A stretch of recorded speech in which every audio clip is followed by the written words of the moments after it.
90 రోజుల కోర్సు పూర్తి చేస్తే చాలు 100% ప్లేస్మెంట్ సపోర్ట్ తో సాఫ్ట్వేర్ జాబ్ మీ సొంతం. వెంటనే కోడ్ జ్ఞాన్ డెస్టినేషన్ ని సంప్రదించండి. మమత రఘువీర్ తరుణి అనే ఒక స్వచ్ఛంద సంస్థ నడుపుతున్నారు. ఎన్నో వేల కుటుంబాలలో ఆవిడ జ్యోతి వెలిగించారు. సైకాలజిస్ట్గా, ఒక న్యాయవాదిగా, ఒక సంఘ సేవకురాలుగా, కాళ్ళకు పాలన ఆరకముందు అన్నట్లుగా విడిపోతున్నారు. చాలా మంది పిల్లలు ఇప్పుడు పెళ్లిళ్ళే చేసుకోమంటున్నారు. అమ్మో నాకు వద్దులే ఈ గొడవంతా ఎందుకు, అసలు నువ్వు మీ వాళ్ళని అంటావా? ఈ ఆహము, గొడవలు, కోపాలు అక్కడే మొదలైపోతున్నాయి. గొడవ వచ్చినప్పుడు నువ్వు ఇలాంటి దానివి, నీకు ఆల్రెడీ ఆ ఫ్రెండ్స్ ఉన్నారు అనేది తీస్తాడు. మ్యారేజ్ అనేది చాలా వ్యాపారంగా మారింది. ఒక 10 రోజులు అత్తగారింటికి వెళ్ళి వచ్చేసి ఇంకా కాదు వాళ్ళతోటి, మాకు ఏమైనా సరే ఆ కట్నాలు, ఇచ్చుకున్న డబ్బులు అవన్నీ ఇప్పియండి అంటారు. అబద్ధంతో మొదలైంది, అనుమానంతో ఎండ్ అవుతుంది. ఈ 7 అడుగుల బంధానికి ఆ 7 ప్రధానంగా ఏంటి మేడం? శృంగారపరంగా వాళ్ళకి అవగాహన లేకపోవడం, దాని వలన బంధం ఎలా డెవలప్ అవుతుంది. ఇప్పుడు 11 ఏళ్ల పిల్లలే వాళ్ళు నేర్చుకునేదంతా నేర్చుకుంటున్నారు. మార్పు వస్తుందని చేసుకున్నా. తాగని వాళ్ళు ఎవరు, తాగుతాడులే కానీ పెళ్ళయ్యాక మారుతాడు, కానీ తాగి వచ్చి కొడతాడని ఈయనకి అప్పుడు తెలీదు. ఇప్పుడు 65% కేసులు ఇవే. 10 ఏళ్ళు, 15 ఏళ్ళు, 20 ఏళ్ళు సంసారం చేశాక మాకు వద్దనుకుని బయటకు వస్తున్నారు. పిల్లల గురించి కూడా ఆలోచించట్లేదు. అందరూ ఉన్న అనాథలండి ఈ రోజుల్లో పిల్లలు.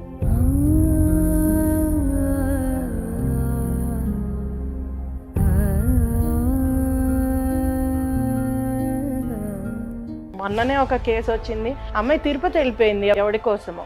వాడు భర్త, నేను వాడితో ఉండను అంది. తల్లిదండ్రుల పాత్రను ఎలా చూడాలండి మొత్తం ఈ వ్యవస్థ? మ్యారేజ్ చేస్తే బ్యూరోస్ వచ్చేసాయి, 3rd మ్యారేజ్ చేస్తే బ్యూరోస్ వచ్చేసాయి. ఏవైనా కానీ ఆ మ్యారేజ్ బ్యూరోలో అన్ని తప్పులే ఉంటాయి, అబద్ధాలే ఉంటాయి. ప్రేమ పెళ్లిళ్ళు కూడా ఉంటున్నాయి కదా, అరేంజ్డ్ మ్యారేజ్ లో కూడా. ప్రేమ పెళ్లిళ్ళు కూడా చాలా పెద్ద మనసుతోటి చాలా వరకు తల్లిదండ్రులు ఒప్పుకుంటున్నారు. ఒప్పుకోకపోయినా వీళ్ళు చేసుకుంటున్నారు. రాబోయే సమాజం చాలా ఘోరంగా ఉండకపోతుంది.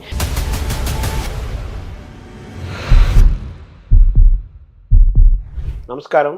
మనతో పాటు మమత రఘువీర్, మమత ఆచంట మనతో ఉన్నారు. వారు తరుణి అనే ఒక స్వచ్ఛంద సంస్థ నడుపుతున్నారు. ఒక సైకాలజిస్ట్గా, ఒక న్యాయవాదిగా, ఒక సంఘ సేవకురాలుగా మానవ సంబంధాలని, కుటుంబాలని, భార్యాభర్తల మధ్య బంధాలని కాపాడటాని కోసం ఆవిడ దశాబ్దాలుగా ఆవిడ పనిచేస్తున్నారు. ఎన్నో వేల కుటుంబాలలో ఆవిడ జ్యోతి వెలిగించారు. ఆ కుటుంబాలు, ముఖ్యంగా వివాహ బంధాలు బాగుండాలని వాళ్ళకి కౌన్సిల్ చేస్తూ ఆ కుటుంబాన్ని నిలబెట్టే ప్రయత్నం చేస్తున్నారు. అలాగే స్త్రీల హక్కులు, మహిళల యొక్క సమస్యలపైన పోరాడుతూ వాళ్ళకు న్యాయం జరగటం కోసం కూడా ఆవిడ అంకితమై పనిచేస్తున్నారు. ఒక మాటలో చెప్పాలంటే మమత గారు తమ జీవితాన్ని స్త్రీ యొక్క హక్కుల కోసం, స్త్రీ యొక్క ఆనందం కోసం, సమాజం యొక్క హితం కోసము అంకితం చేశారని చెప్పచ్చు. వారిని అడిగి, ప్రస్తుతం మాఘమాసం నడుస్తోంది, పెళ్ళిళ్ళు అవుతున్నాయి. ఈ సందర్భంలో పెళ్ళిళ్ళు అవ్వటం వేరు, కలకాలం కలిసి ఉండటం వేరు. ఈ బంధాలు, భార్యాభర్తల బంధాలు కలకాలం ఉండాలంటే ఏం చేయాలి, సమస్యలు ఎక్కడున్నాయి, వాటి పరిష్కారాలు ఏంటి తెలుసుకునే ప్రయత్నం చేద్దాం. నమస్కారం. నమస్కారం అండి, ధన్యవాదాలు సుమన్ టీవీకి పిలిపించినందుకు. Thank you. ఎందుకంటే మీరు పూర్తిగా అంకితమయ్యారు. కొన్ని వేల మందికి మీరు కౌన్సిల్ చేశారు. దశాబ్దాలుగా, ఎన్నో ఏళ్ళుగా మీరు ఇందులోనే అంకితమయ్యే వరకు. ఇప్పుడు మాఘమాసం ప్రారంభమైంది అంటే ఇంకా పెళ్ళిళ్ళు ఎక్కడ చూసినా పెళ్ళిళ్ళు కదా. కోట్లాది రూపాయల డబ్బులు ఖర్చు పెడుతున్నారు. అలాగే చదువుకున్న వాళ్ళ సంఖ్య పెరుగుతోంది. ప్రేమ పెళ్ళిళ్ళు కూడా పెరుగుతున్నాయి. ఇవన్నీ బాగున్నాయి చూడటానికి, వినటానికి. పెళ్ళైన అన్ని రోజులు కూడా కాళ్ళకు పాలన ఆరకముందు అన్నట్లుగా తొందరగానే విడిపోతున్నారు. దీన్ని ఎలా చూస్తున్నారు? ఈ కలకాలం భార్యాభర్తల బంధాలు బాగుండాలంటే ఈ తరం వాళ్ళకి మీరు ఏం చెప్పబోతున్నారు? మొదటిగా అండి, వివాహం అనేది ఒక పెద్ద వ్యవస్థ. మనం అందరము, ముఖ్యంగా భారతీయ సంస్కృతిలో వివాహానికి చాలా ప్రాధాన్యత ఉంది. మిగతా దేశాల్లో కన్నా భారతదేశంలో వివాహం అనే వ్యవస్థ చాలా వేళ్ళు ఉనికిపోయి చాలా రోజులు కలిసి ఉండే జంటలు ఉన్నాయి. దాదాపు 60 ఏళ్ళు, 70 ఏళ్ళు కూడా కలిసి ఉండగలిగే జంటలు, అంటే మోస్ట్ సక్సెస్ఫుల్ మ్యారేజెస్ ఉన్నది ఇండియాలోనే. జీవితాంతం కలిసి ఉండే దంపతులు ఉన్నారు. ఒకళ్ళకొకళ్ళు త్యాగాలు చేసుకుంటూ ఒకళ్ళకొకళ్ళ కోసం జీవించేవాళ్ళు. అలాగే మనకి ఏ మతమైనా అండి, ప్రతి మతంలోనూ వివాహం గురించి మాట్లాడారు. స్త్రీ పురుషుల్ని కలిపే సేక్రెడ్ యూనియన్ అని మనకి హిందూ మతంలో చెప్తే, అలానే బైబిల్లో ఇద్దరు ఒకే శరీరం ఒకే సోల్ అనేది చెప్పారు. అలాగే ఖురాన్లో చూసుకుంటే చాలా అంటే ప్రొక్రియేషన్కి ఇది న్యాచురల్గా వివాహం అనేది కంపల్సరీ అనేది చెప్పారు. అంటే నెక్స్ట్ జనరేషన్ కోసం ఉండాలి అనేది. సో ఏదైనా కానీ వివాహానికి చాలా ఇంపార్టెన్స్ ఇచ్చారు. అలానే భార్యాభర్తలు ఎలాగా ఉండాలో అనేది కూడా చాలా గ్రంథాలలో మనకి చెప్పడం జరిగింది. మనం కూడా అనేక పురాణాలు రామాయణం కానీ హిందువులో చూసుకుంటే వీటన్నిటిలో కూడా ఇలా ఆదర్శ దాంపత్యం ఎలా ఉండాలో చూపిస్తూ వచ్చారు. రాముడు సీతనో ఇంకోటనో అంటే పెద్దలు ఒక ఉదాహరణలుగా ఉండడానికి కూడా ఇంట్లో ఉన్న పెద్దలు కూడా ప్రవర్తించేవాళ్ళు. అలాగే ఇప్పటి కాలం మారుతూ వస్తుంది. అప్పటికన్నా ఇప్పుడు స్త్రీలు ముందుకొచ్చి చదువుకుంటున్నారు, ఉద్యోగాలు చేస్తున్నారు, ఫైనాన్షియల్గా వాళ్ళు సెల్ఫ్ రిలయంట్ అవుతున్నారు, స్వేచ్ఛ వస్తుంది. అదే కాకుండా భావజాలం మారింది. భర్త అంటే ఏంటి, భార్య అంటే ఏంటి, జెండర్ రోల్స్లో కానీ వీటన్నిటిలో కూడా భావజాలం మారింది. ఈ మార్పు వలన కొంత మనము ఇప్పుడు చూస్తున్న డైవర్సెస్ ఇంక్రీజ్ అవడానికి కూడా కారణం. అది కూడా ఒక మొదటి కారణం అని చెప్పచ్చు. తర్వాత వివాహం అనేది పూర్వం 16 రోజుల పండగ చేసుకున్నా, 5 రోజుల పండగ చేసుకున్నా ప్రతి దానికి ఎందుకు చేస్తున్నారు అనేది చాలా క్లియర్గా చెప్తూ పిల్లల్ని ఇద్దరిని కలిపే ప్రయత్నం. ఎందుకు పిల్లలు అంటున్నా అంటే ఆ రోజుల్లో బాల్య వివాహాలే ఎక్కువ. దానివలన వాళ్ళని ఎలా కలిపే ప్రయత్నం చేయాలో పెద్దలందరూ కూర్చొని చేసేవాళ్ళు. తర్వాత కూడా సమిష్టి కుటుంబాలు ఉండేవి కాబట్టి ఇంట్లో పెద్దలు వాళ్ళు బాధ్యత తీసుకుని వీళ్ళు ఈ దంపతులు సరిగ్గా ఉంటున్నారా లేదా అనేది చెక్ చేసేవాళ్ళు. వాళ్ళు ఏదైనా దారి తప్పుతున్నా వెంటనే వాళ్ళని సరిదిద్దేవాళ్ళు. నాన్నగారు చెప్పేవాళ్ళు వాళ్ళ కుటుంబాల్లో ఎవరైనా ఇలా ఒక తప్పు చెయ్యంగానే పెద్ద మనుషులు అంటే ఒకళ్ళ తర్వాత ఒకళ్ళు వాళ్ళ కుటుంబాన్ని విజిట్ చేయడం, వాళ్ళు నెమ్మదిగా వాళ్ళకి నచ్చ చెప్పే ప్రయత్నం చేయడం, వాళ్ళని బాగు చేయడం ఇవన్నీ జరిగేవి. అంటే ఎంతోమంది కుటుంబంలో అందరూ కలిసి ఆ వివాహాన్ని రక్షించేవాళ్ళు. అది ఎందుకు చేసేవాళ్ళు అంటే ఖచ్చితంగా పిల్లల కోసము, ఆ కుటుంబ గౌరవం కోసము నడిచేది. ఇప్పుడు కుటుంబ గౌరవం ఎక్కడి వరకు ఉంటుంది అంటే పెళ్లిది ప్లానింగ్లో వరకే ఉంటుంది. ఎంత ఆర్భాటంగా చేస్తే ఆ కుటుంబం అంత గ్రేట్. అబ్బా ఆ పెళ్ళి మర్చిపోలేకపోయాం, ఎంత బాగా చేశారో, ఎంత ఎంజాయ్ చేశామో అంతవరకే ఆలోచిస్తున్నారు. కానీ ఆ తర్వాత వాళ్ళిద్దరూ కలుస్తున్నారా, తర్వాత ఏమైపోయింది, వాళ్ళకి ఏం సమస్యలు వచ్చాయి అనేది ఎవరు పట్టించుకోవట్లేదు. అటు చుట్టాలు కానీ ఇటు దగ్గర వాళ్ళు కానీ. అది కూడా పెద్ద లోపం మనకు వస్తున్నది. మ్యారేజ్ అనేది చాలా కమర్షియల్ అయిపోయింది, ఒక వ్యాపారంగా మారింది. అది కూడా ఒక కారణం అండి. అంటే దాన్ని ఒక వ్యాపారంగానే చూస్తున్నాము. ఇప్పుడు ఏదైనా సెలబ్రేట్ చేసుకోవాలి అంటే ఒక ఈవెంట్ మేనేజరో లేకపోతే పార్టీ ప్లానరో ఇంకోళ్ళో ఎంతోమంది వచ్చి అదంతా చేస్తున్నారు. అంతేకాని ఎక్కడా కూడా పూర్వంలాగా ఒక పెద్ద మనిషి మేనమామో బాబాయ్యో ఇంకోళ్ళు ఇటువైపు నుంచి ఇంకోళ్ళు అందరూ వచ్చి కలిసి ఆ పెళ్ళికి హెల్ప్ చేయడము, దాన్ని బాగా చేయించడము, ముందు నుంచే అక్కడ విషయాలు ఇక్కడ విషయాలు అక్కడివి వాళ్ళకి చెప్పి సంసిద్ధులను చేయడం, ఆ పెళ్ళికి వాళ్ళని ప్రిపేర్ చేయడం అనేది జరిగేది. ఇప్పుడు లేదు. అదంతా అంతా రెడీ అయిపోతుంది, మీరు బట్టలు తెచ్చుకోండి, రెడీ అయ్యి వచ్చి నిలబడండి చాలు, ఎవ్రీథింగ్ రెడీ అయిపోతుంది. అలా వచ్చేసాయి. అంటే పెళ్ళికి కావాల్సిన వస్తువుల దగ్గర నుంచి పెళ్ళికి రావాల్సిన లిస్టు వరకు కూడా అలానే వాళ్ళకి కావాల్సిన ఇన్విటేషన్ పంపే వాళ్ళు కూడా, అంటే మీరు వెళ్ళి పెళ్ళికి పిలవక్కల్లా, ఆ ఇన్విటేషన్ వలన వాళ్ళే వస్తారు. అంతా ఈవెంట్ మేనేజ్మెంట్. సో అలా అయిపోయినాక ఇంకా పెళ్ళికి సార్థకత, దానికి ఒక సేక్రెడ్నెస్ ఏమీ ఉండదండి. అది పిల్లల్లో కూడా పెళ్ళి అనేటప్పటికీ ఈ ఖర్చు ఇంత పెట్టాలి, ఇది ఇలా ప్లాన్ చేసుకోవాలి, ప్రీ వెడ్డింగ్ షూట్ ఇలా ప్లాన్ చేయాలి, తర్వాత నేను ఏ డ్రెస్సులు ఎప్పుడు వేసుకోవాలి, ఎలా ఉండాలి, ఏ మేకప్ ఎక్కడ ఉండాలి, లేకపోతే మ్యాచింగ్ ఎలా అవ్వాలి, సంగీతు, డాన్సులు, ప్రాక్టీసు ఇవన్నీ వచ్చాయి. కానీ ఎక్కడా కూడా ఎవ్వరం కూడా మనం మాట్లాడట్లేదు, నువ్వు భర్తగా ఈ బాధ్యతలు ఉంటాయి, భార్యగా ఈ బాధ్యతలు ఉంటాయి, రేపటి నుంచి నీ లైఫ్ మారబోతోంది, నువ్వు ఇందుకోసం పెళ్లి చేసుకుంటున్నావు, దీనికోసం ఇలా ఉండాలి, తర్వాత ఆ కుటుంబం ఏంటి, నీ కుటుంబం ఏంటి. ఇప్పుడు కొన్ని కుటుంబాల్లో అయితే నేను చూసానండి, డెస్టినేషన్ వెడ్డింగ్లో అంతా రెడీ అయిపోయాక అప్పుడు ఫస్ట్ టైం కలుస్తున్నారు వాళ్ళ సిబ్లింగ్స్ని, అంటే వాళ్ళ అన్నదమ్ముల్ని అక్క చెల్లెల్ని ఆ పెళ్లిలో అప్పుడు కలుస్తున్నారు. అంతవరకు కూడా కుటుంబంతో ఎక్కడా కూడా వాళ్ళకి పరిచయాలు కానీ కలిసి ఉండడం కానీ ఏమీ జరగట్లేదు. అది కూడా ఒక పెద్ద సమస్య.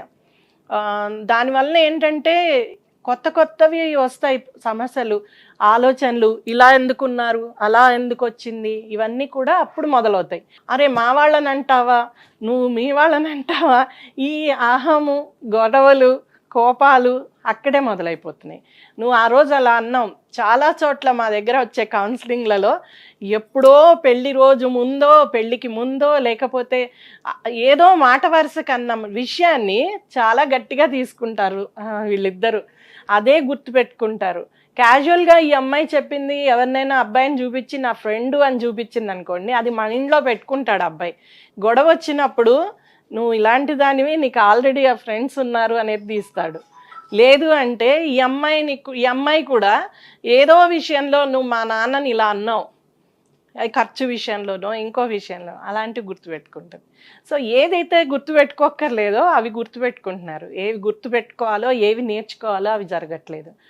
దాని పెద్దల తప్పేనండి. మనం పెద్దలము పెంపకం ఎలా చేస్తున్నాం పిల్లల్ని చిన్నప్పటి నుంచి, తర్వాత ఏ రోల్ మోడల్స్ని చూపిస్తున్నాం, ఎక్కడ ఆదర్శం చూపిస్తున్నాం, అవన్నీ కూడా పిల్లలు చాలా గమనిస్తూ ఉంటారు. చాలామంది పిల్లలు ఇప్పుడు పెళ్ళిళ్ళే చేసుకోమంటున్నారు. ఎందుకంటే చూసి ఇలాంటి గొడవలన్నీ, అమ్మో నాకు వద్దులే ఈ గొడవంతా ఎందుకు, అసలే వద్దు అని. అందుకనే తల్లిదండ్రులు కూడా అమ్మో ఫోర్స్ చేయాలన్నా భయపడుతున్నారు. ఎలాంటి వాళ్ళు వచ్చినా రెండో రోజే ఫెయిల్ అవుతున్నాయి. ఎన్ని చూసి తెచ్చినా, అంటే వీళ్ళు వెనక ఏం చూస్తారు, సెల్ఫ్ అంటే సస్టైనబిలిటీ ఉందా, వాళ్ళకి డబ్బు ఉందా, సరిగ్గా ఆదుకోగలరా, అంటే వాళ్ళ ఫైనాన్షియల్ స్టేటస్, అవే చూస్తున్నారు, సోషల్ స్టేటస్, ఆ రెండే చూస్తున్నారు. ఎక్కడ కూడా ఎంపతి ఎంత ఉంది, ప్రేమగా ఉంటాడా, లేకపోతే అమ్మాయి ప్రేమగా ఉంటుందా, ఇద్దరు ఒకళ్ళకొకళ్ళు సూటబుల్ అవుతారా, ఇలాంటివి చూడట్లే. వీళ్ళు మాట్లాడినా కలిసినా కూడా ఎంతసేపు మ్యారేజ్ ప్రిపరేషను ఇవే మాట్లాడుకుంటున్నారు, కానీ డేటింగ్లలో తర్వాత కలిసినప్పుడు ఎప్పుడు కూడా అసలు ఎలా ఉందాం మనము ఆ ప్లానింగ్ మాట్లాడుకోవట్లేదు. మున్నా కూడా మనం ఇద్దరమే ఉందాం, ఎవ్వరి బాధ మాకొద్దు, ఎవరి బాధ్యత మాకొద్దు. తల్లిదండ్రులు కూడా అలానే తయారవుతున్నాం. ఎందుకంటే తల్లిదండ్రులు ఏమనుకుంటున్నారంటే వాళ్ళిద్దరినీ బతకని మనమెందుకు, ఏదైనా ప్రాబ్లం వచ్చిందా రోజు ఫోన్లో చెప్తారు, ఇలా ఉండు అలా ఉండు, అలా ఎందుకన్నాడు, ఇలా ఎందుకు చేసింది, ఇవన్నీ చెప్పడానికి రెడీ. కానీ దగ్గరుండి వాళ్ళకి నేర్పిద్దాం, లేకపోతే మన పద్ధతులు నేర్పిద్దాం, ఇది వివాహం అనే దాన్ని ఒక వ్యవస్థ, దీన్ని ఎలా ఉంచాలో నేర్పిద్దాం, పిల్లలు పుడితే ఆ పిల్లల్ని ఎలా పెంచాలో నేర్పిద్దాం, ఇలాంటివి చేయలేకపోతున్నారు. వాళ్ళు వినడానికి రెడీగా ఉండట్లేదు. వాళ్ళకి ఎందుకంటే చిన్నప్పటి నుంచి అలవాటు చేయలేదు కాబట్టి రెడీగా ఉండట్లేదు. ఏ తల్లి తండ్రి పిల్లలతో ఎంతసేపు మాట్లాడుతున్నారు, అది చాలా పెద్ద కమ్యూనికేషన్ గ్యాప్ ఉందండి పెద్దల్లోనూ పిల్లల్లో. ఇది సమస్యలు ఇవన్నీ చాలా ఉన్నాయి. ఇలాంటి సమస్యల వల్లనే చాలా వరకు ఆ వివాహ వ్యవస్థ అనేది మనకి మాయం అయిపోయే దశకు వచ్చాం. అంటే మామూలుగా మీరు ఈ 7 అడుగుల బంధానికి 7 ప్రధానమైన సమస్యలను మీరు సూచించారు, వాటి పరిష్కారాలు చెప్పారు. ఆ 7 ప్రధానంగా ఏంటి మేడం? ఒకటండి కమ్యూనికేషన్. నేను ఇప్పుడు చెప్తున్నట్లుగా ఏదైతే వాళ్ళకి మాట్లాడుకోవాలో, ఏ విషయాలు మాట్లాడాలో, ఎలా మాట్లాడాలో అసర్టివ్ కమ్యూనికేషన్ అంటాం. తర్వాత ఎలాగ నచ్చ చెప్పాలి, నొప్పించకుండా ఒప్పించడం ఎలా, ఇలాంటివన్నీ వాళ్ళలో లైఫ్ స్కిల్స్ లేకపోవడం వలన, అలాగే నో చెప్పగలగడం, ఇవన్నీ లైఫ్ స్కిల్స్ అండి. అవి పిల్లల్లో లోపించడం ఒకటి ఈ యంగర్ జనరేషన్లో. అవి ఎక్కడ కూడా మీకు పాఠ్యాంశాల్లో ఉండవు. అవి ఇతరులను చూసి నేర్చుకోవాలి, ప్రాక్టీస్ చేసుకుని వీళ్ళే అలవాటు చేసుకోవాలి.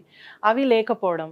తర్వాత ఏదైనా విషయం ప్రాబ్లం వచ్చినప్పుడు అరుచుకునో కొట్టుకునో ఇంతవరకే, కానీ దాన్ని అంటే సామరస్యంగా ఎలాగా ఇది చేసుకోవాలి, ఫర్ ఎగ్జాంపుల్ అండి, ఏదైనా పూర్వము మనం సినిమాల్లో కూడా చూసాం, మొగుడికి ఏదైనా చెప్పాలి అంటే భార్య ఆ ఈవినింగ్ వచ్చే టైంకి ఏ పకోడియో చేసి పెట్టి వేడి వేడి కాఫీయో టీయో పెట్టి మంచి విషయాలు చెప్తూ ఈ విషయం చెప్పడం, అలా చేసేవాడు. ఒక లౌక్యము, ఒక ప్లానింగ్, ఒక వ్యూహము ఎన్నో ఉంటాయి దాంట్లో. తప్పులేదు, అలానే పాజిటివే కదా. వినకపోతే అక్కడ సామధాన దండోపాయాలు. పాజిటివే కదా అది. అదే, అది ఎలాగా వాళ్ళని ఒప్పించాలి అనేది కూడా ఆలోచించాం. అంటే చదువుకోని స్త్రీలు కూడా అవన్నీ లౌక్యాలు ఉండేవి. అవి ఎక్కడి నుంచి నేర్చుకున్నారు? తమ పెద్దల్ని నుంచి నేర్చుకుని ఉంటారు. సో అవి చూసైనా నేర్చుకోగలిగేవాళ్ళు. కానీ ఇప్పుడేం చూస్తున్నారు పిల్లలు? ఎప్పుడో అమ్మ నాన్న కొట్టుకోవడమే చూస్తున్నారు, లేకపోతే అమ్మ నాన్న వాదులు ఆడుకోవడమే చూసుకున్నారు, లేదు అంటే అమ్మ నాన్న ఒకళ్ళనొకళ్ళు కించపరచుకోవడమే చూస్తున్నారు. దానివల్ల పిల్లలకి కూడా ఎలా నేర్చుకునేది ఏంటి? రేపు పొద్దున నేను కూడా కించపరచచ్చు, నా భార్యను నేను కించపరచచ్చు, నా భర్తను నేను కించపరచచ్చు. ఇప్పుడు ఏంటంటేనండి, ఏమీ అక్కర్లేదు. ఒక మనిషికి ఏం కావాలి అంటే గౌరవం కావాలి. ఈ రోజుల్లో ఏది అక్కర్లేదు. ప్రేమ లేకపోయినా బతికేస్తాడు, కానీ గౌరవం లేకుండా బతకలేదు. గౌరవం కావాలి, ఆనందంగా ఉండాలి, అది మెయిన్గా అవే కావాలి. ఆ ఫ్రీడమ్ కావాలి. తర్వాత ఈ 3 స్వేచ్ఛ, ఆనందము, గౌరవం, ఈ 3 ఊరికే వచ్చేవండి. అవి చాలా అంటే ప్రయత్నం పెడితేనే, దానికి కష్టపడితేనే వస్తాయి. ఇవన్నీ మానసికమైన అంశాలే కదా. అవునండి, ఖచ్చితంగా మానసికమైన అంశాలే. అవి ఒక్కటే కావాలని కోరుకోవడం వలన ఏదైతే వాటికి అడ్డొస్తుందో తొలగించుకోవాలనేది కాన్సెప్ట్ వచ్చింది. అందుకనే 3 నెలలు నా దగ్గర వచ్చే కేసుల్లో 1 నెల పెళ్ళయిన వాళ్ళు కూడా ఉన్నారు. ఒక 10 రోజులు అత్తగారింటికి వెళ్ళి వచ్చేసి ఇంకా కాదు వాళ్ళతోటి, మాకు ఏమైనా సరే ఆ కట్నాలు, ఇచ్చుకున్న డబ్బులు అవన్నీ ఇప్పియండి అంటారు. వాళ్ళెందుకు ఇస్తారు? 10 రోజుల్లో కదా. అసలు సహనం కానీ, ఓపిక పడదాం, ఒకసారి కాకపోతే ఇంకోసారి కానీ అలాంటిది లేదు. చుట్టూ ఉన్న పెద్దలు కూడా దీనికి చాలా వరకు ఆజ్యం పోస్తున్నారు. సో రెండో విషయం ఏంటంటే ఇంటర్ఫియరెన్స్ ఆఫ్ పేరెంట్స్, వేరే చుట్టూ ఉన్నవాళ్ళు, ఫ్రెండ్స్, వీళ్ళందరూ కూడా వాళ్ళ స్వార్థాల కోసమో వాళ్ళ దీనికోసమో కూడా కొంత రేపు పెడుతూ ఉంటారు చుట్టూ ఉన్నవాళ్ళు. సో ఇది తెలుసుకోలేకపోవడం, నిజంగా అవన్నీ అక్కడ లేకపోయినా, ఇవాళ మా ఆయన తిట్టాడు ఇది వండలేదని వెళ్ళి ఆఫీస్లో అమ్మాయి చెప్పింది అనుకోండి, ఆ పక్కనున్న ఆయన, ఆ పక్కనున్న ఆవిడ అలా అన్నాడా, ఎంత నీచం అసలు. అలా ఉంటే నీకు స్వాతంత్రం ఏముంది నీ ఇంట్లో? ఆయన ఒక పూట చేయాలి, నువ్వు ఒక పూట చేయాలి, లేదు ఇలా ఏదో ఒక మాటతోటి ఉచిత సలహాలు ఇచ్చి దాన్ని పాడు తల్లిదండ్రులు చెప్పాలి కదా యాక్చువల్గా. తర్వాత అండి మోసంతోనే స్టార్ట్ అవుతుంది. పెళ్లి చేసుకునే ముందే మోసాలు. నేను ఇంత చదివానో, లేకపోతే నేను ఇంత సంపాదించానో, మాకు ఇంత ఆస్తుందో అనే దాన్ని పక్కకు పెడితే, నాకు అస్సలు ఎవరితోనూ అంటే ఫ్రెండ్షిప్ లేదనో, ఎన్నో రకాల మోసాలు, చిన్న చిన్నవే కాదు చాలా రకాల మోసాలు. ఒక ఆయన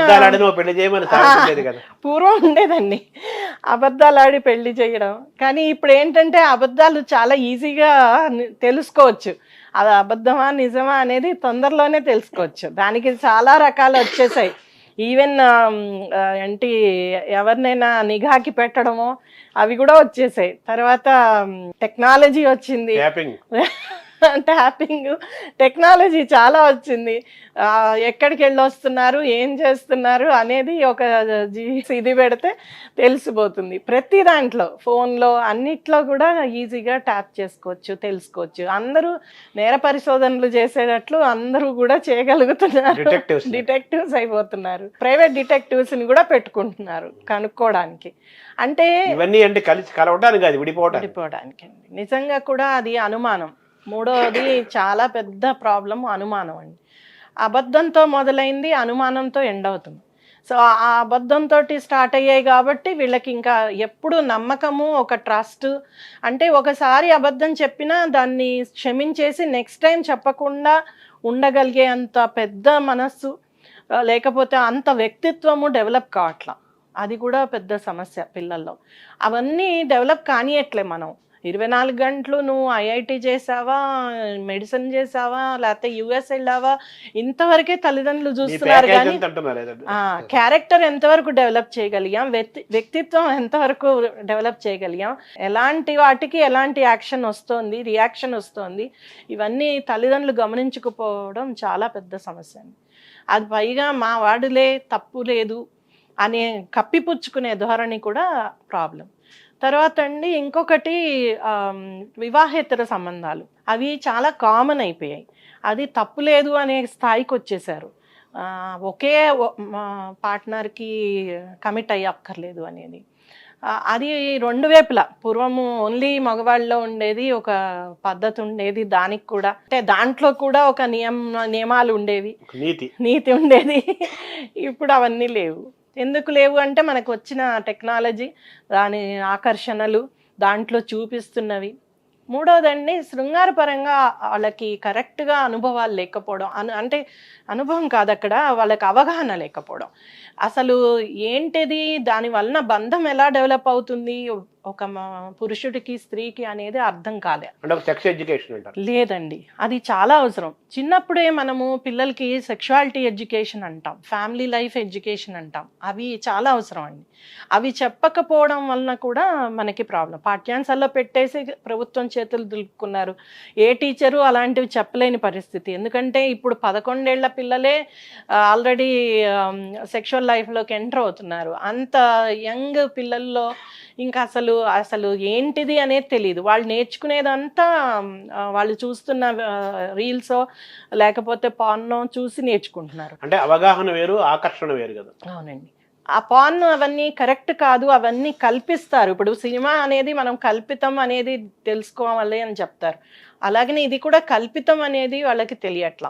దానివలన అదే కరెక్ట్, అలాగనే ఉండాలి అని అనుకుంటున్నారు. దాంట్లో కూడా చాలా రకాల రాంగ్ ఇన్ఫర్మేషన్ పెడుతున్నారు. ఆ రాంగ్ ఇన్ఫర్మేషన్ వలన ఇలా ఉంటే అమ్మాయికి ఇంత ఇది ఉంటుంది, ఇట్లాంటి చెత్త ఇన్ఫర్మేషన్ పెడుతున్నారు. దానివలన వీళ్ళకి అనుమానాలు పెరుగుతున్నాయి.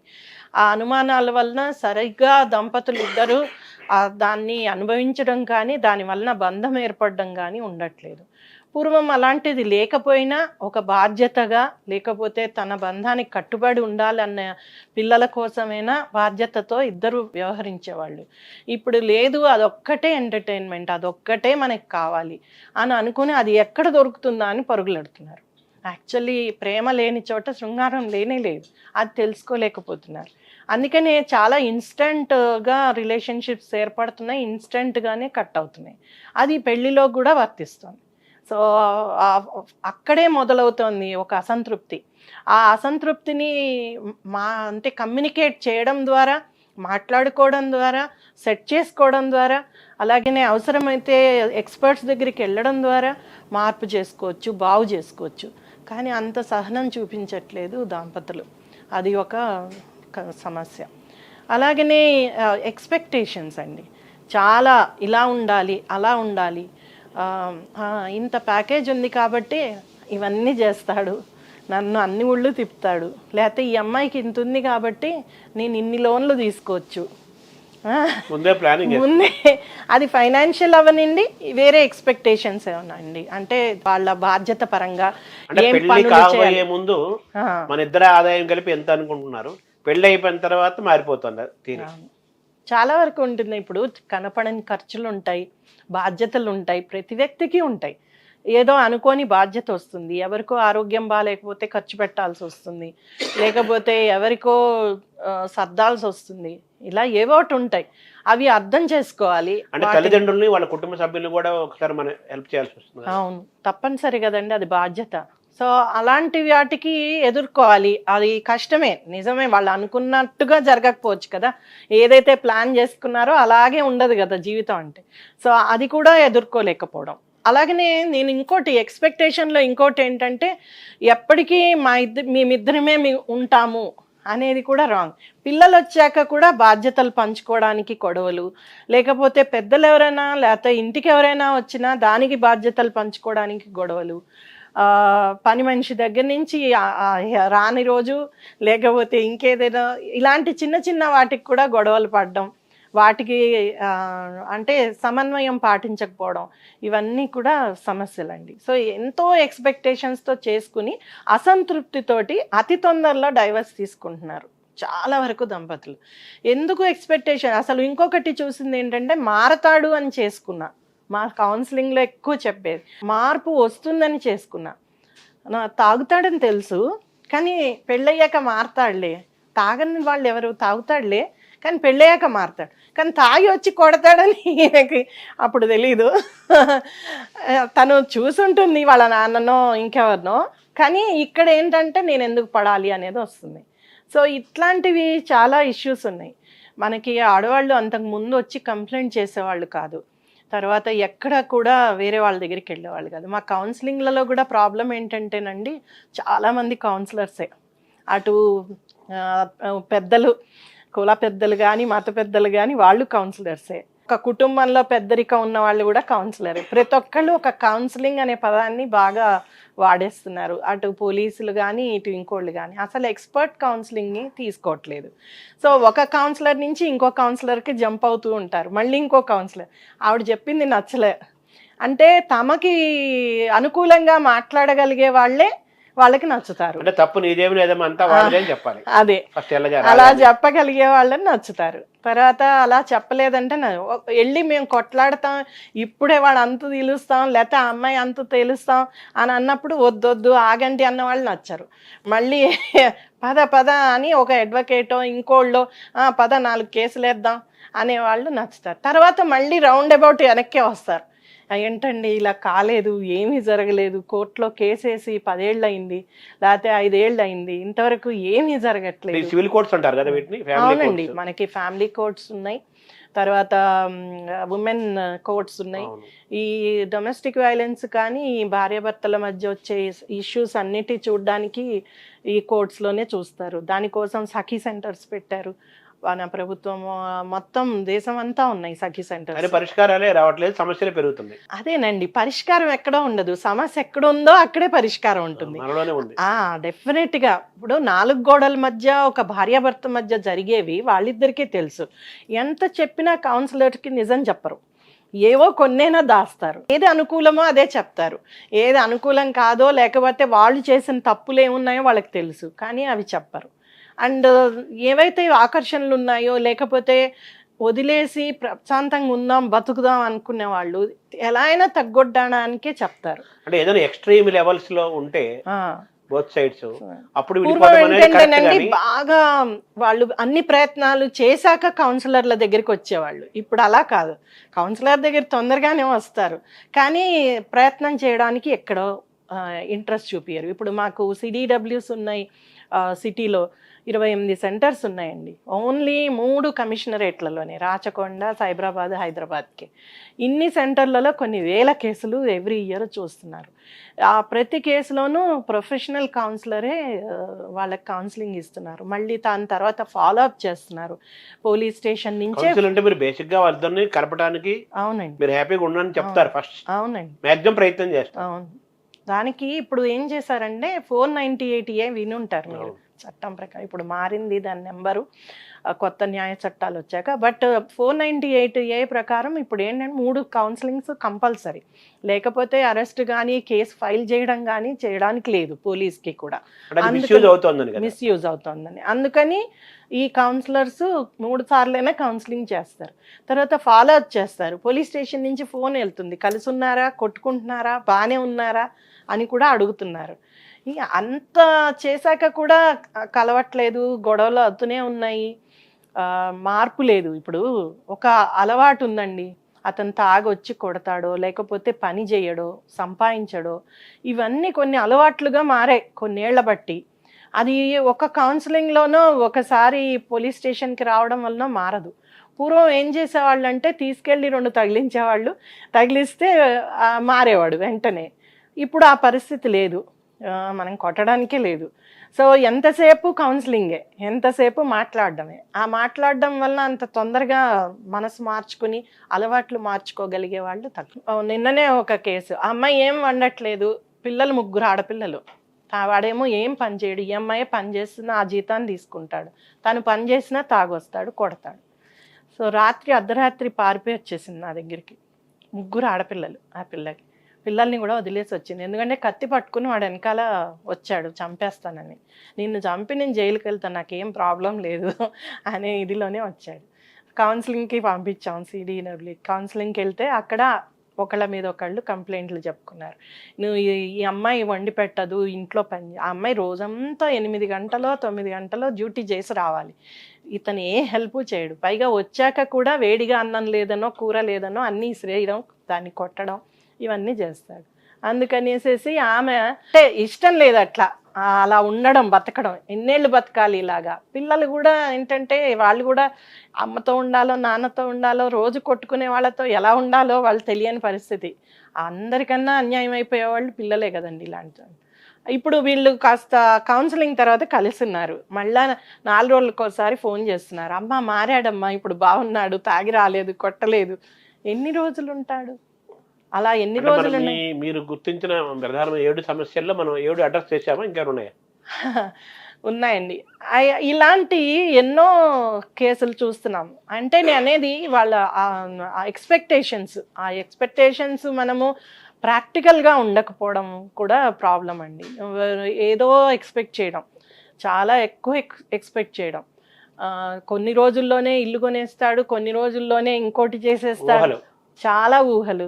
పైగా చుట్టూ ఉన్న ఆకర్షణలు కూడా అలానే ఉన్నాయి. ఏదో ప్రతి దాంట్లోనూ చూస్తే అందమైన చీరలో, అందమైన నగలో, అతనికి కూడా కావాల్సిన గ్యాడ్గెట్స్ ఏవో ఒకటి కనిపిస్తూ ఉంటాయి. ఆ ఆకర్షణని తట్టుకుని తమకు వచ్చే ఆదాయంతో బతకాలి అంటే చాలా కష్టం అవుతుంది. అది ఫైనాన్షియల్ డిసిప్లిన్ ఉండాలి, చాలా కష్టం. సో ఇంకొకటి అండి, మీరు ఫైనాన్షియల్ అన్నారు కాబట్టి అది మెయిన్ ఇష్యూ. వీటిల్లో చాలా పెద్ద ఇష్యూ ఏంటంటే, నువ్వు సంపాదిస్తున్నావు, నేను సంపాదిస్తున్నాను, నాకు హక్కు ఉంది నా సంపాదన మీద.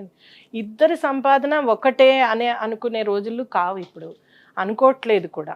పూర్వము చాలామంది భార్యలకి భర్త ఎంత సంపాదిస్తాడో తెలీదు, జీతం తెలీదు, కొట్టుకోకుండా స్తబ్దంగా ఉంటున్నారు.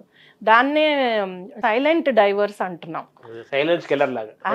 సైలెంట్ డైవర్స్ అంటే అతనికి అయి అన్నీ ఇంకా మాట్లాడుకోరు. తన రూమ్ తనది, ఆయన రూమ్ ఆయనది, తన ఉద్యోగం తనది, తన ఖర్చు తనది, ఇంట్లో ఏది కావాలో చూస్తాడు, లేదంటే ఎవరికి వాళ్ళు ఆర్డర్ చేసుకుంటారు, తింటారు. ఎక్కడా కూడా వాళ్ళకి కనెక్టివిటీ ఉండదు. ఊరికేనే వెళ్తున్నాం వస్తున్నామనో ఒక మినిమం కమ్యూనికేషన్ మట్టుకే ఉంటుంది. దాన్ని రూమ్మేట్ సిండ్రోమ్ కూడా అంటాం.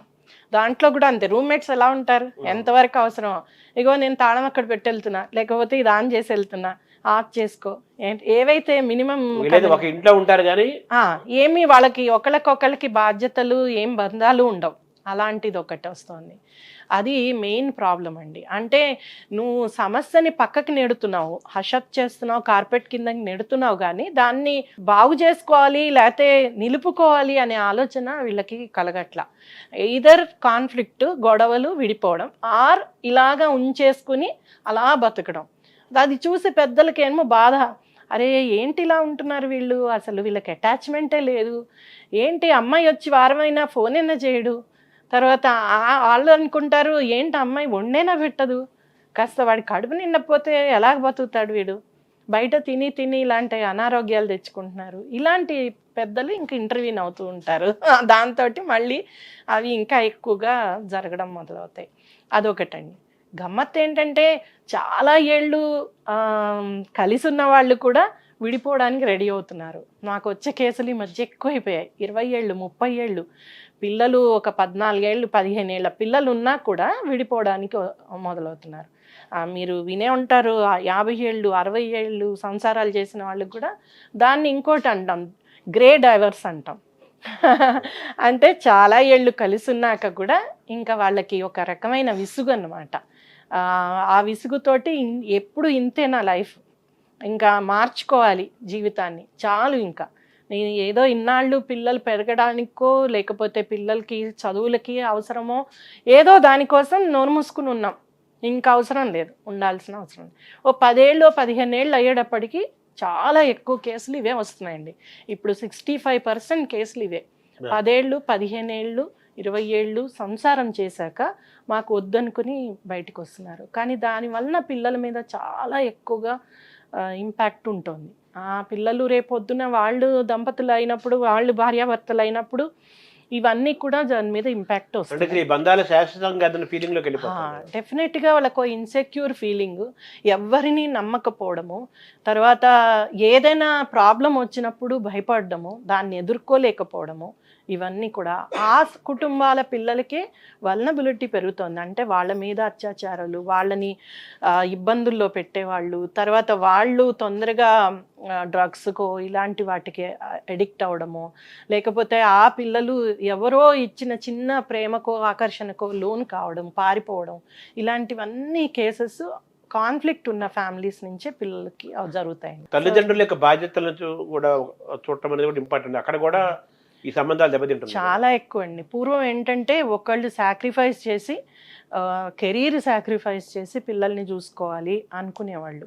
ఇప్పుడేమో నువ్వెందుకు చేస్తావు, నేనెందుకు చేస్తాను, ఇద్దరం ఎవరికి వాళ్ళు నా కెరీర్ ఇంపార్టెంట్ అంటే నా కెరీర్ ఇంపార్టెంట్, ఒక కనడం వరకే అంతవరకే చూస్తున్నారు. తర్వాత చాలా రకాల ఇవి వచ్చాయి కదా, కేర్ సెంటర్లు వచ్చాయి. మీకు మీ మొబైల్లో కంటిన్యూస్గా మీ పాప కనిపిస్తూ ఉంటుంది, ఉందా లేదా, తిందా లేదా, ఏదో కనుక్కుంటే చాలు, అక్కడికే వాళ్ళ బాధ్యత అయిపోతుంది. ఇంటికి వచ్చాక ఆ మాత్రం కూడా వాళ్ళకి సమయం ఇచ్చే ఓపిక ఇవి ఉండవు. సో ఇంకా ఇంటికి కూడా వర్క్ తెచ్చుకుంటున్నారు, ఇంకా ఎక్కువ పని చేస్తే ఎక్కువ డబ్బులు సంపాదించవచ్చు అని. దానివల్ల పిల్లలకి సమయం కేటాయించడం అనే దగ్గర చాలా సమస్యలు వస్తున్నాయి. దానివల్ల విడిపోయే దంపతులు కూడా ఎక్కువైపోయారు. అంటే నేను చూడను, నాకు సంబంధం లేదు. నేను చూశాను చాలామంది, అంటే పూర్వం ఆడవాళ్ళు సాక్రిఫైస్ చేసేవాళ్ళు ఈ విషయంలో, ఇప్పుడు చెయ్యట్లేదు. పిల్లల్ని వదిలేసి భర్త దగ్గర వెళ్ళిపోతున్న వాళ్ళు కూడా చూస్తున్నాం. అలాంటి వాళ్ళు కూడా ఉన్నారు. అంటే ఉద్యోగాలు చేసుకోవటం వల్ల టైం సరిపోదు. ఉద్యోగం అని కాదండి, ఆకర్షణల వలన. హౌస్ వైఫ్ అయినా ఆమె పిల్లల్ని చూడకుండా పిల్లల్ని వదిలేసి, నాకు మొన్ననే ఒక కేసు వచ్చింది, అమ్మాయి తిరుపతి వెళ్ళిపోయింది ఎవరి కోసమో, పిల్లల్ని వదిలేసి. పిల్లల్ని ఈయన చూస్తున్నాడు, ఇలా వెళ్ళిపోయిందని ఆయన కంప్లైంట్లు ఇచ్చి మిస్సింగ్ కంప్లైంట్, అమ్మాయిని పట్టుకొస్తే వాడు భర్త నేను వాడితో ఉండను అంది. మా రీహాబ్లో తీసుకొచ్చి పెట్టారు అమ్మాయిని. ఏమైనా సరే అమ్మాయికి ఎన్ని కళలో, మరి ఆ కళలన్నీ పండించుకోవాలి అనుకుంటుంది ఆ అమ్మాయి. ఇప్పుడు నా జీవితాన్ని నేను మళ్ళీ మొదలెట్టాలి, నాకు ఆ పిల్లలతో సంబంధం లేదంటుంది. అతను ఎన్నాళ్ళు చూస్తాడు, రేపొద్దున మళ్ళీ పెళ్లి చేసుకుంటాడు, ఆ పిల్లల సంగతి ఏమవుతుంది అప్పుడు? సో ఇలాగా అందరూ అందరూ ఉన్న అనాథలండి ఈ రోజుల్లో పిల్లలు. దంపతులు కొట్లాడుకునే దగ్గర అందరూ ఉన్న అనాథలు ఆ పిల్లలు. ఎవ్వరూ చూడరు వాళ్ళని, ఎవ్వరూ బాధ్యత తీసుకోరు. అటు తల్లిదండ్రులు కూడా బాధ్యత తీసుకునే అంత ఓపిక లేదు.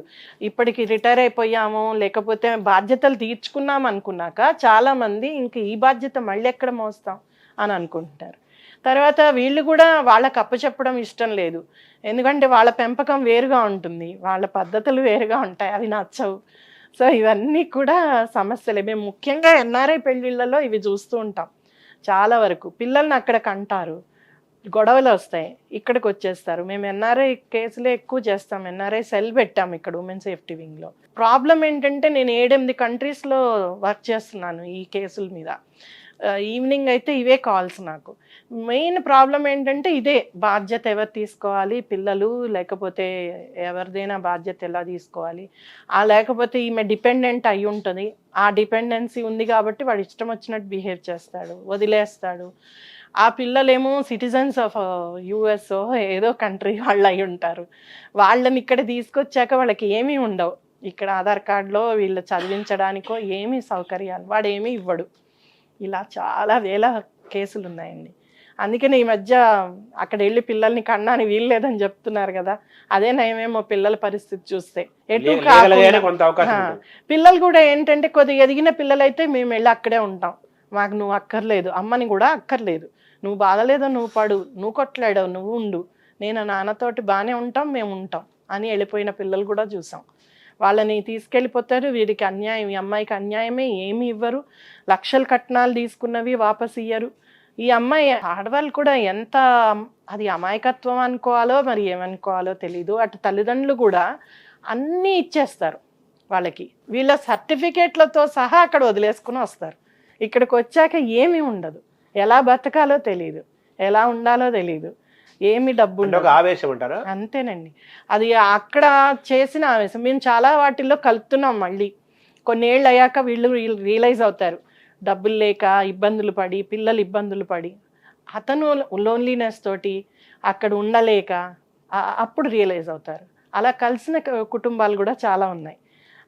అంటే మళ్ళీ తీసుకెళ్ళి వాళ్ళని బాగుండి ఇప్పుడు బాగా చూసుకుంటున్న వాళ్ళు, అలాంటి వాళ్ళు కూడా ఉన్నారు. చుట్టూ ఉన్న వాళ్ళు కూడా కొంత హెల్ప్ చేయగలిగితే, స్నేహితులు కానీ లేకపోతే మనకి ఉన్న అనేక సంఘాలు ఉన్నాయి. ఇప్పుడు అన్ని కంట్రీస్లో ఉన్న తెలుగు సంఘాలు కానీ వీళ్ళందరూ కూడా వీళ్ళకి అంటే విడదీయడానికి హెల్ప్ చేయడం కాదు, కలపడానికి హెల్ప్ చేస్తే తప్పనిసరిగా చాలా కుటుంబాలు బాగుపడతాయండి. అంటే మీ ప్రధానంగా ఈ ఒక 7 అంశాలు మీరు ప్రస్తావించారు కదా, పరిష్కారాలు అంటే ఎక్కడున్నాయని చెప్పాలి మనం ప్రధానంగా వీటన్నిటికీ తరుణోపాయాలు? ఒకటండి, మొదటగా కమ్యూనికేషన్ అండి. కమ్యూనికేట్ చేసుకోవాలి. మొదట పెళ్ళికి ముందు నుంచే ఒక కమ్యూనికేషన్ ఛానల్ అనేది ఇద్దరి మధ్య ఏర్పడాలి, 2 కుటుంబాల మధ్య ఏర్పడాలి. పెళ్ళి అనేది ఇద్దరి మధ్య జరిగేదే కాదండి, ఒక 2 కుటుంబాలు కలిసేది. కాబట్టి ఆ 2 కుటుంబాల అలవాట్లు, ఆ 2 కుటుంబాల యొక్క ప్రాధాన్యతలు ఏంటి, వాళ్ళకి ఉన్న అంటే వాళ్ళకు ఉన్న సంస్కృతి, ఇవన్నీ కూడా వీళ్ళు అర్థం చేసుకోవాలి. అర్థం చేసుకోవడమే కాకుండా గౌరవించాలి, అది ఫస్ట్.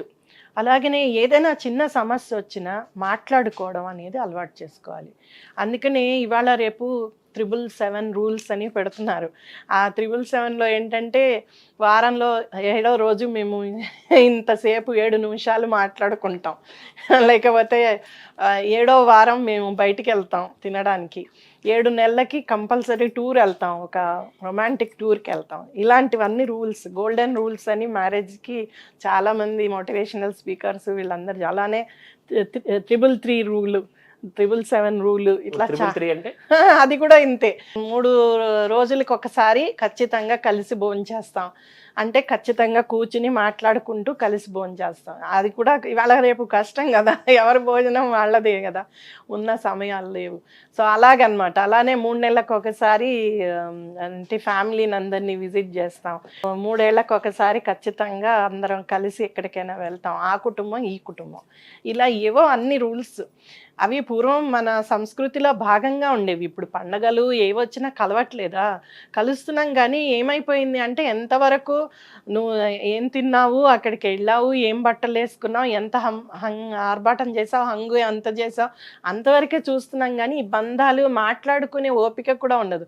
అక్కడ కూడా గమ్మత్తు ఏంటంటే ఆ ఫంక్షన్లలో కానీ ఎక్కడైనా కానీ పెద్ద మ్యూజిక్ ప్లే అవుతూ ఉంటుంది, లేకపోతే గేమ్స్, పార్టీ గేమ్స్ అని ఇంకోటని పెడతారు. అసలు మనసు లేదు, మాట్లాడుకోవడం లేదు, మాట వినపడదు. అక్కడ ఎవరైనా ఒకళ్ళు పలకరించుకో హాయ్ బాయ్ వరకే ఉంటుంది. సో దాని వలన కూడా ఎక్కడ మాట్లాడుకునే ఛాన్స్ దొరకట్లేదు, మానవ సంబంధాలు లేవు, కుటుంబ బంధాలు లేవు. ఒకటి కమ్యూనికేషన్ అండి. అందుకనే కమ్యూనికేట్ బాగా చేసుకోవాలి, అది చాలా ఇంపార్టెంట్. రెండోది ఏంటంటే వాళ్ళు అర్థం చేసుకోవాలి అని అంటే ఖచ్చితంగా ప్రీమారిటల్ కౌన్సిలింగ్ ఉండాలండి. పెళ్లికి ముందే కౌన్సిలింగ్. బాధ్యతలు ఏముంటాయి, ఫారిన్ కంట్రీస్లో కంపల్సరీ మ్యారేజ్ చేసుకుంటున్నారు అంటే రిజిస్టర్ చేసుకోగానే ఇన్ని సెషన్స్ అటెండ్ అవ్వాలి అని ఉంటుంది. దాంట్లో వాట్ ఈజ్ మ్యారేజ్, లేకపోతే what is sexual life, what is అంటే ఒక చైల్డ్ ఉంటే ఎలాంటి బాధ్యతలు ఉంటాయి, ఇంట్లో ఏమేం బాధ్యతలు ఉంటాయి, అవి ఎలా చెయ్యాలి, వాటిని ఆ బాధ్యతల్ని నేర్పించడం కూడా. సపోజ్ ఆవిడ వండుతోందంటే ఈయన టేబుల్ ఎలా సర్దాలో కూడా నేర్పిస్తారు. అలాగనే జెండర్ రోల్స్, జెండరు, తర్వాత చట్టాలు ఏమున్నాయి మనకి, మ్యారేజ్ పరంగా ఉన్న చట్టాలు ఏంటి, ఏం చెప్తున్నాయి చట్టాలు. అలాగనే సెక్స్ పరంగా, శృంగారం పరంగా ఎలా ఉండాలి, వాటి నిబంధనలు ఏంటి, వాటి గురించి. అలాగే కమ్యూనికేషను, ఇలాంటివన్నీ కూడా చెప్తారు ఆ ప్రీమారిటల్ కోర్స్ అండి. కంపల్సరీ పెట్టాలి. లేవండి, లేవు. ఎవరైనా అటెండ్ చేసినా చిన్న చిన్నగా వర్క్షాప్స్ లాగా చేస్తున్నారు. కానీ నా ఉద్దేశంలో ప్రతి కాలేజీలోనూ పెట్టాలి. మనము ఎన్వైర్న్మెంట్ మీద చెప్తున్నాం, మనం భారత సంస్కృతి మీద చెప్తున్నాం, మన ఫ్యామిలీ లైఫ్ మీద కూడా చెప్పాలి కదా పిల్లలకి. ఓన్లీ చిన్న క్లాసుల్లో తండ్రి అంటే ఈ రోలు, తల్లి అంటే ఈ రోలు, ఇలాంటివి చెప్తున్నాం. కానీ అసలు ఖచ్చితంగా ఎలా ఉండాలి అని ఈ మధ్య గాంధీ గారి వర్ధంతి అయిన సందర్భంగా నేను రేడియో టాక్లో మాట్లాడుతూ, గాంధీ గారు ఒక ప్రైమర్ రాశారట చిన్నపిల్లలకి.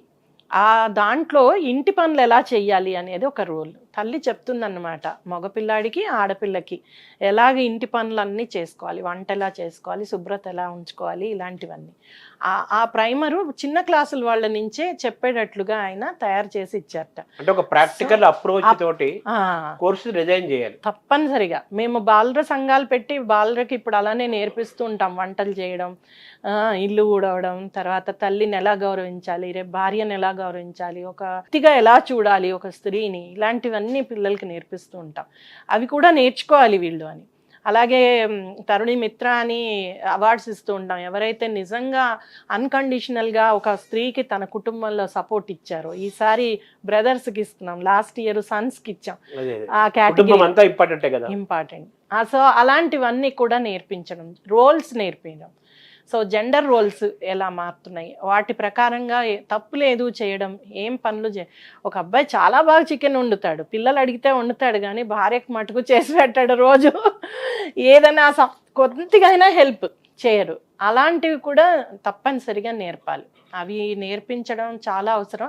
వాటి మీద గొడవలు మొదలవుతాయి. అంటే చెయ్యలేక, పూర్వం అంత ఓపికలు లేక, ఇప్పుడున్న ఆరోగ్య పరిస్థితులు, తింటున్న తిండి, ఉన్న వాతావరణం, ఇవన్నీ కూడా ఉరుకుల పరుగులు, అన్ని ఇన్స్టెంట్ కావాలి, ప్రతిదీ ఇన్స్టెంట్ కావాలి. తల్లిదండ్రుల పాత్రను ఎలా చూడాలండి మొత్తం ఈ వ్యవస్థ? తర్వాత మూడోది తప్పనిసరిగా తల్లిదండ్రుల పాత్ర అండి. దీంట్లో నాన్ ఇంటర్ఫియరెన్స్ తల్లిదండ్రులు కావాలి.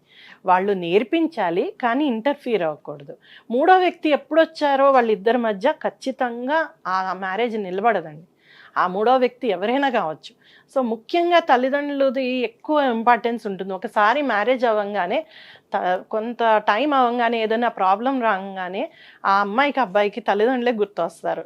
ఎందుకంటే మా అమ్మ ఎప్పుడు ఇలా చూడలేదే అని అబ్బాయికి అనిపిస్తుంది, ఆమెకు కూడా మా నాన్న ఇలా ఎప్పుడు చేయలేదే అని ఆమెకు అనిపిస్తుంది. సో వాళ్ళు ఎప్పుడు రోల్ మోడల్స్ ఎవరిని చూశారు, తల్లి తండ్రినే చూశారు కాబట్టి వాళ్ళే గుర్తొస్తారు, వాళ్ళకే చెప్తారు. వీళ్ళు ఆ చెప్పినప్పుడు వీళ్ళు వినాలి. విని సరేలేమ్మా ఇంకా ప్రేమతో జయించు, లేకపోతే ఇంకా ఇలాగ చెయ్యి, ఇలా ఏమైనా టెక్నిక్స్ నేర్పాలి.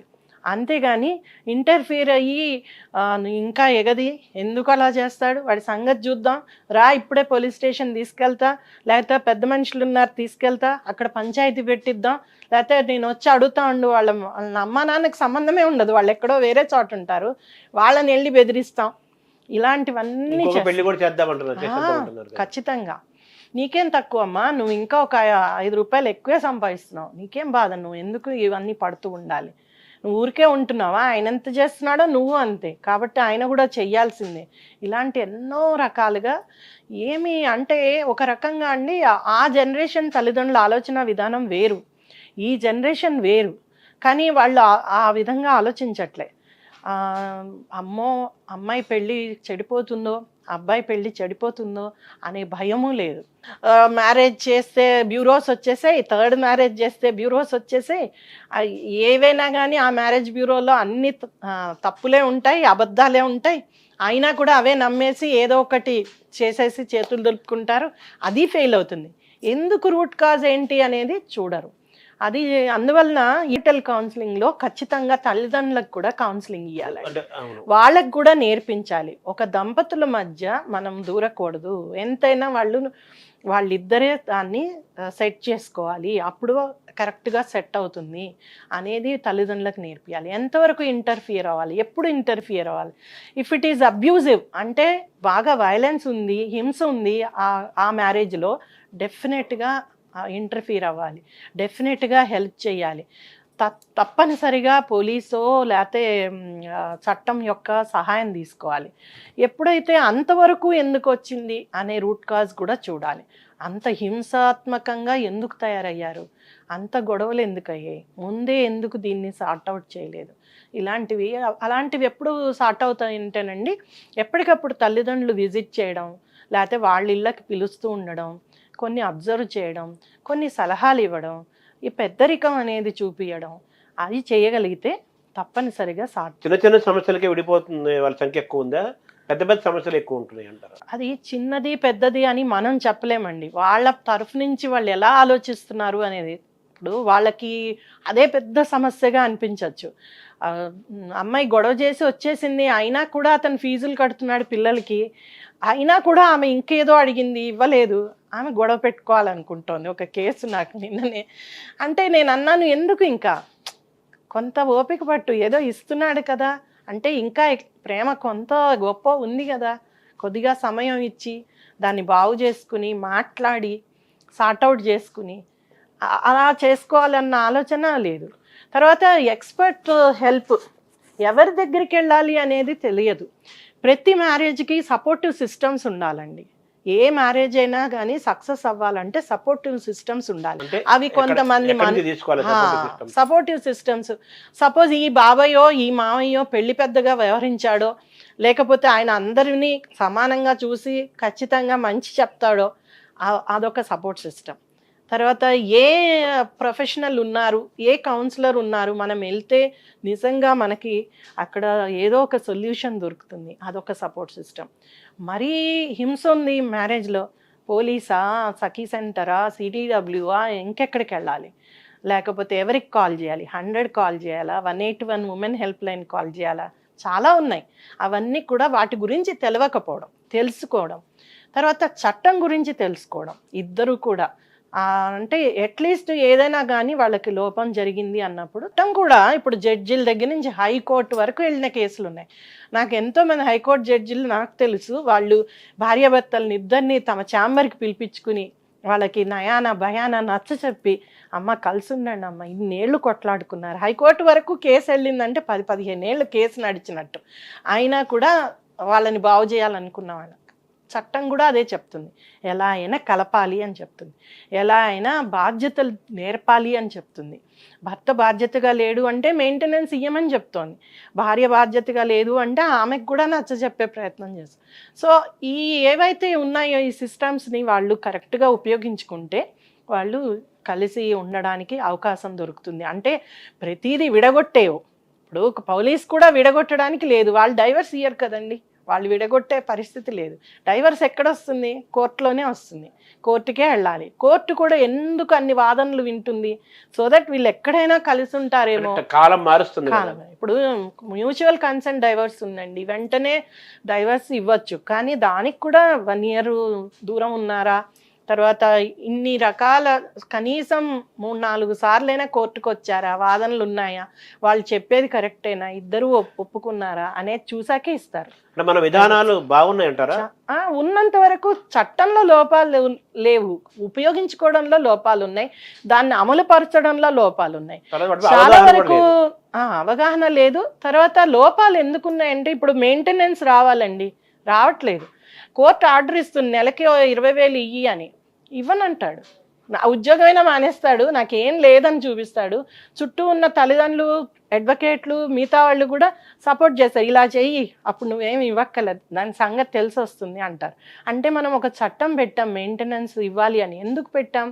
బాధ్యతారహితంగా ఉన్న భర్తలు ఎలా అయినా భార్య పట్ల, పిల్లల పట్ల బాధ్యతగా అవుతారు అని పెట్టారు. అది కూడా ఒబే చేయని వాళ్ళు ఉన్నారు. దానికి ఏం చేయలేకపోతుంది కోర్టు కూడా. అంటే దాని మీద ఇంకో చట్టం తీసుకురావాలి. అందుకే మళ్ళీ వెళ్ళి వీళ్ళు 498A, అది క్రిమినల్ చట్టం, అది పెట్టుకుంటే కనీసం కోర్టు ఎలా అయినా అరెస్ట్ అవుతాడేమో, కోర్టులో కూడా తొందరగా ఏదైనా శిక్ష పడుతుందేమో అని. ఇప్పటికీ కూడా శిక్షలు పడని ఉన్నాయి చాలా వరకు ఆ కేసులు. అంటే శిక్షలు వేయడానికి కూడా అవకాశం ఉండదు. హింస అనేది ఎలా చూపిస్తావు, దానికి వర్బల్ హింస అనుకోండి, లేకపోతే మానసికంగా హింస అనుకోండి, అవన్నీ చూపించడానికి ఆధారాలు లేవు. కోర్టు సాక్ష్యం ఆధారం మీదనే చూస్తుంది. మరి 4 గోడల మధ్య ఇద్దరు భార్యాభర్తల మధ్య జరిగే వాటికి ఆధారాలు, సాక్ష్యాలు ఎంతవరకు తీసుకురాగలరు? మనస్సాక్షి. అంతేనండి. అందుకనే వాళ్ళకే తెలుసు సమస్య ఎక్కడ మొదలైందో, వాళ్ళకే తెలుసు లోపాలు, వాళ్ళకే తెలుసు. అవి గుర్తించగలిగేటట్లు మనం వాళ్ళకి స్కిల్స్ ఇవ్వగలగాలి. అందుకే ప్రీ మ్యారిటల్ కౌన్సిలింగ్. తర్వాత చుట్టూ ఉన్న వాళ్ళు కూడా వాళ్ళకి నేర్పగలగాలి, ఎలా కలిసి బతకొచ్చో, ఎన్ని సమస్యలు ఉన్నా కలిసి ఎలా బతకొచ్చో. తర్వాత పిల్లల కోసం ఖచ్చితంగా త్యాగం చెయ్యాలి అనేది నేర్పాలి. లేకపోతే మనం రేపొద్దున సమాజము ఇలాంటి పిల్లలతోటి, ఎక్కడైతే కాన్ఫ్లిక్ట్ నుంచి వచ్చిన కుటుంబాల నుంచి వచ్చిన పిల్లలు పర్వర్ట్స్గా తయారయ్యి మానసికంగా సమస్యలతోని చాలా, అంటే మనం సమాజము రేపు రాబోయే సమాజం చాలా ఘోరంగా ఉండకపోతుంది. సో అలాంటి వాళ్ళు తయారవడం. అవునండి, ఇప్పుడే ఇలా చంపేసుకుంటున్నారు, ఇవన్నీ వాటికి డెఫినెట్గా వెనకాల రూట్ కాజ్ ఏదో ఉంటుంది, దాని కారణం ఏదో ఒకటి ఉంటుంది. ఎందుకంత ఏహ్యభావం, ఎందుకంత కోపం, ఎందుకంత ద్వేషం?